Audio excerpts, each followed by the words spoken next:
Welcome जय Hind aspirants. आप सभी फीमेल एस्पिरेंट्स जिन्होंने बायोलॉजी से अपने 12th को पास किया है वो सब अब डिसाइड कर चुके होंगे कि उनके लिए एमएनएस बनना ही एक बेहतर करियर अपॉर्चुनिटी है, क्योंकि यही ऑप्शन है जहां पर फीमेल कैंडिडेट्स ही एलिजिबल हैं और कोई भी मेल कैंडिडेट इस एंट्री में एलिजिबल नहीं है अभी तक। तो एस्पिरेंट्स, ये बात तो हो गई आपकी करियर अपॉर्चुनिटी से रिलेटेड। आज बात करने वाले हैं एक बहुत इंपॉर्टेंट टॉपिक पर, एमएनएस एसएससी एंट्री के थ्रू जाना सही रहेगा या फिर एमएनएस नीट एंट्री के थ्रू। चलिए आज इस टॉपिक पर चर्चा करते हैं। सबसे पहले बात करेंगे एमएनएस एसएससी एंट्री की।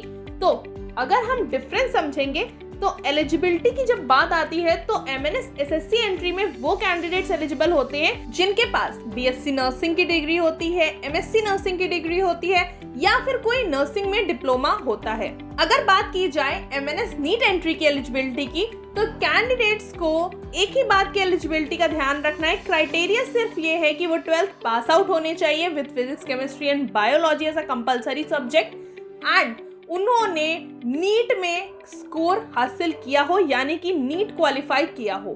Next, age limits. जहां पर एमएनएस एसएससी एंट्री में आपको 30 इयर्स तक एलिजिबिलिटी रखी गई है एज की, वहीं एमएनएस नीट एंट्री के थ्रू आपको 17 to 24 इयर्स की एज लिमिट डिसाइड की गई है। बात करूं कि किस तरह से कमीशनिंग होती है, तो एमएनएस एसएससी एंट्री आपको देती है short service commission in the Indian army as an MNS officer, और वहीं एमएनएस प्लस नीट की जो एंट्री होती है वहां पर आपको मिलती है परमानेंट कमीशनिंग। ये तो एक मेजर डिफरेंस हो गया कि शॉर्ट सर्विस कमीशन में हार्डली आप 10 to 14 इयर्स ऑफ सर्विस देंगे, बट परमानेंट कमीशन में आप हायर रैंक्स की तरफ भी देख सकते हैं। आपके गोल्स हो सकते हैं कि आप हायर रैंक्स अचीव करें एंड देन आप रिटायर हो, तो ये भी एक बहुत बड़ा एडवांटेज है। सेकेंडली, अगर मैं बात करूं एमएनएस प्लस नीट की, तो एमएनएस प्लस नीट एंट्री के लिए आपकी ट्रेनेबिलिटी भी देखी जाती है। जैसे एस्पिरेंट जो 17 to 24 इयर्स ऑफ एज होती है वहां पर कैंडिडेट्स को समझा जाता है कि वो ट्रेनेबल ज्यादा हैं, इसीलिए आपको परमानेंट कमीशनिंग ऑफर की जाती है आफ्टर 4 इयर्स ऑफ ट्रेनिंग। अब एस्पिरेंट्स, ये आपको डिसाइड करना है कि आपको किस अपॉर्चुनिटी की तरफ देखना है।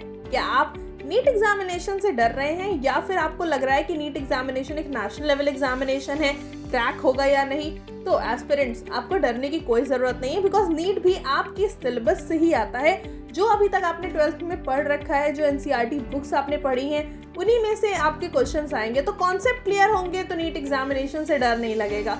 और अगर आपको परमानेंट कमीशनिंग चाहिए तो आपको एमएनएस प्लस नीट एंट्री से ही ज्वाइन करना चाहिए इंडियन आर्मी को। अगर आप चाहते हैं परफेक्ट गाइडेंस लेना तो आप आ सकते हैं सेंचुरियन डिफेंस एकेडमी, जिसने वर्षों से एमएनएस में हाईएस्ट सिलेक्शंस देकर अपना परचम लहराया है, चाहे फिर वो ऑल इंडिया रैंक 1 हो, 4 या फिर और भी अदर रैंक्स। तो क्या आप भी इसी कारवां का हिस्सा बनना चाहते हैं? क्या आप भी इस सिलेक्शंस का हिस्सा बनना चाहते हैं, अपने सपनों को पूरा करना चाहते हैं? तो आप अधिक जानकारी के लिए हमारे नंबर्स पर कॉल कर सकते हैं और जानकारी ले सकते हैं हमारे न्यू बैच जो बहुत जल्द स्टार्ट होने वाले हैं। So stay tuned.